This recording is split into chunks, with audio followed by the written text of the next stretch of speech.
Remember the G20 and all the talk of currency wars, the end of the dollar as the world's reserve currency, and the return of the gold standard? Well, since then, the dollar has had a bit of a run-up, and the euro is the one that's taking the beating. Can it last? We are about to find out with the Bloomberg Best on foreign exchange. Vassili Serebriakov, currency strategist at Wells Fargo, is with us here. Vassili, what do you think? You heard Jim O'Neill there saying fair value. Well, at least I don't think we had it right there, but he said fair value for the euro is about $1.20. The euro's trading somewhere north of $1.33 this morning. Where's it going? Yeah, that sounds about right if you take purchasing power parity, for example, estimate. I think what's ahead for the euro, really with all the events in Ireland and Portugal, is a very high probability of some combination of at least either weakness in the euro or perhaps partial restructuring of some of those European debts.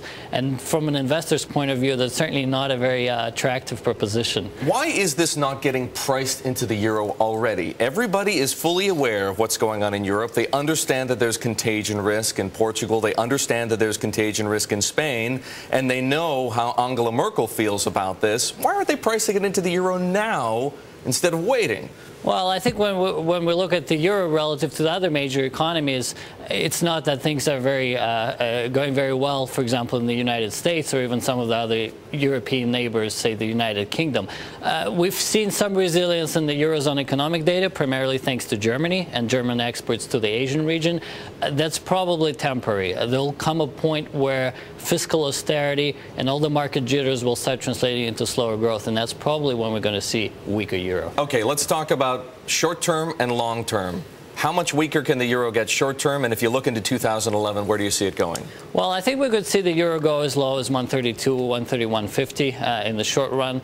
We're probably going to see it back a little bit before the end of the year. I still think the ongoing quantitative easing by the Fed will be the primary market driver. Looking at next year, I think we're looking at levels, below 130 quite realistically. As far as 120, like maybe Jim is forecasting? Again, it's the situation is very volatile. Right? Is very volatile. I think the real test is whether Spain comes into the picture. If it does, I think the euro can at least retest the previous low. We've got about a minute left. Let's talk about the dollar. The dollar has had a bit of a run. Does this really take off the table any of this talk that the dollar is no longer enough of a currency to be the world standard? Because you see what's going on in Korea. People run into the dollar. You see what's going on with the euro, people run into the dollar.